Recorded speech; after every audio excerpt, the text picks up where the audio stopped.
ഈശോ മിശിഹായ്ക്ക് സ്തുതിയായിരിക്കട്ടെ. പ്രിയ ബഹുമാനപ്പെട്ട വികാരിയച്ച, സിസ്റ്റേഴ്സ്, ടീച്ചേഴ്സ്, പ്രിയ മാതാപിതാക്കളെ, എൻ്റെ പ്രിയപ്പെട്ട കൂട്ടുകാരെ, ഈ കഴിഞ്ഞ ആഴ്ച പരിശുദ്ധ കത്തോലിക്ക സഭ ക്രിസ്തുവിന്റെ രാജ്യത്വ തിരുനാൾ ആഘോഷിക്കുകയായിരുന്നല്ലോ. ഈ തിരുനാൾ സഭയിൽ ആഘോഷിക്കാൻ തുടങ്ങിയതിന്റെ കാരണവും അതിന്റെ ഉദ്ദേശവുമെല്ലാം അറിയുക എന്നത് സഭാതനയരായ നമ്മുടെ ഓരോരുത്തരുടെയും ഉത്തരവാദിത്തമാണ്.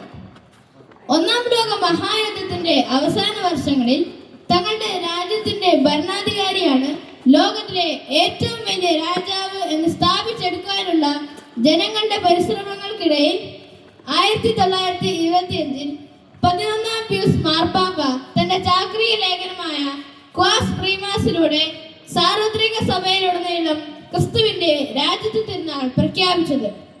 ക്രിസ്തുവിൽ നിന്ന് വഴിമാറിക്കൊണ്ടിരിക്കുന്ന വ്യക്തികളും കുടുംബങ്ങളും സമൂഹങ്ങളും രാജ്യങ്ങളും ക്രിസ്തുവിന്റെ രാജ്യത്വത്തെ അംഗീകരിക്കേണ്ട ആവശ്യകത അനുസ്മരിപ്പിക്കുവാനാണ് പരിശുദ്ധ പിതാവ് ഈ തിരുനാൾ പ്രഖ്യാപിച്ചത്. വളർന്നു വരുന്ന ഭൗതികതയുടെ പിടിയിലമർന്ന് സഭയുടെ സ്വാധീനം ജനഹൃദയങ്ങളിൽ കുറഞ്ഞു വരികയും മതപൗരോഹിത്യ വിരുദ്ധ ചിന്തകൾ വളർന്നു വരികയും ചെയ്യുന്ന ഒരു കാലഘട്ടത്തിലാണ് പരിശുദ്ധ പിതാവ് ഇപ്രകാരം ഒരു തിരുനാൾ സഭയിൽ ആഘോഷിക്കുവാൻ തീരുമാനിച്ചത്. ക്രിസ്തീയ ജീവിതത്തിന്റെ മഹത്വത്തെയും വിശുദ്ധിയെയും വിലകുറച്ചു കാണുന്ന ഈ കാലഘട്ടത്തിലും ക്രിസ്തുരാജന്റെ തിരുനാളിന് ആഴമായ അർത്ഥവും പ്രസക്തിയും ഉണ്ടെന്ന് നാം ഓരോരുത്തരും മനസ്സിലാക്കണം. സുവിശേഷത്തിന്റെ ആരംഭം മുതൽ അവസാനം വരെ സുവിശേഷം നമ്മുടെ മുൻപിൽ അവതരിപ്പിക്കുന്ന ഒരു വലിയ സത്യം സ്വർഗരാജ്യത്തെയും രാജാവായ ക്രിസ്തുവിനെയും കുറിച്ചാണ്. യേശുവിന്റെ ജനനത്തെ കുറിച്ച് ഗബ്രിയേൽ ദൂതൻ മാതാവിനെ അറിയിപ്പ് നൽകുമ്പോൾ പറഞ്ഞത് ഇപ്രകാരമാണ്: അവൻ വലിയവനായിരിക്കും, അത്യുന്നതന്റെ പുത്രൻ എന്നവൻ വിളിക്കപ്പെടും. അവന്റെ പിതാവായ ദാവീദിന്റെ സിംഹാസനം ദൈവമായ കർത്താവ് അവന് കൊടുക്കും. യാക്കോബിന്റെ ഭവനത്തിൽ അവൻ എന്നേക്കും ഭരണം നടത്തും. അവന്റെ രാജ്യത്തിന് അവസാനം ഉണ്ടാവുകയില്ല. ലൂക്ക 1:36-37, 33-32. വീണ്ടും സുവിശേഷത്തിന്റെ അവസാന ഭാഗത്തേക്ക് തീർക്കുമ്പോൾ സ്വർഗരാജ്യത്തെ പറ്റി പ്രസംഗിച്ചുകൊണ്ട് യേശു തന്റെ പരിശുദ്ധകാലം മുഴുവൻ പ്രയത്നിച്ചത് തന്റെ രാജ്യത്വം മനുഷ്യർക്ക് വെളിപ്പെടുത്തുവാനാണ്. എന്നാൽ ഐഹികമായ ഒരു രാജ്യത്തെ രാജാവിനെ പ്രതീക്ഷിച്ച ജനങ്ങൾക്ക് തെറ്റി. ആ രാജാവ് തന്റെ അവസാന നിമിഷങ്ങളിൽ പീലാത്തോസിന്റെ ചോദ്യത്തിന് ഉത്തരം നൽകുന്നുണ്ട്. വിശുദ്ധ യോഹന്നാന്റെ സുവിശേഷം 18-ാം അധ്യായം 36-37 യേശു പറഞ്ഞു: എന്റെ രാജ്യം ഐഹികമല്ല. ആയിരുന്നെങ്കിൽ ഞാൻ യഹൂദർക്ക് ഏൽപ്പിക്കപ്പെടാതിരിക്കാൻ എന്റെ സേവകർ പോരാടുമായിരുന്നു. എന്നാൽ എന്റെ രാജ്യം ഐഹികമല്ല. പീലാത്തോസ് ചോദിച്ചു: അപ്പോൾ നീ രാജാവാണല്ലേ? യേശു പറഞ്ഞു: നീ തന്നെ പറയുന്നല്ലോ ഞാൻ രാജാവാണെന്ന്. ഇതിനു വേണ്ടിയാണ് ഞാൻ ഈ ലോകത്തിലേക്ക് വന്നത്, സത്യത്തിന് സാക്ഷ്യം നൽകാൻ. സത്യത്തിൽ നിന്നുള്ളവൻ എന്റെ സ്വരം കേൾക്കുന്നു. തന്റെ അവസാന നിമിഷങ്ങളിൽ പോലും യേശു പ്രഖ്യാപിക്കുന്നത് തന്റെ രാജ്യത്വവും ദൈവരാജ്യാഗമനവുമാണ്. ഇങ്ങനെ സുവിശേഷം മുഴുവനും യേശുവിനെ രാജാവായി അവതരിപ്പിക്കുന്ന രംഗങ്ങളാണ് നാം കാണുക. എന്നാൽ ഇത് മനസ്സിലാക്കുവാൻ കഴിയാതെ പോയ ഒരു ജനത്തെയാണ് ബൈബിളിലുടനീളം നമുക്ക് കാണുവാൻ സാധിക്കുക.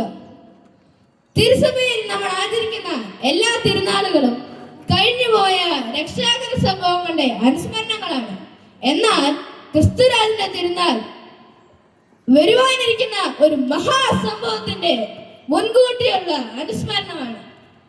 ആരാധന ക്രമോത്സവത്തിലെ അവസാനത്തെ ഞായറാഴ്ച ഈശോയുടെ രാജ്യത്വ തിരുനാൾ ആഘോഷിക്കുമ്പോൾ നാം അനുസ്മരിക്കേണ്ടത്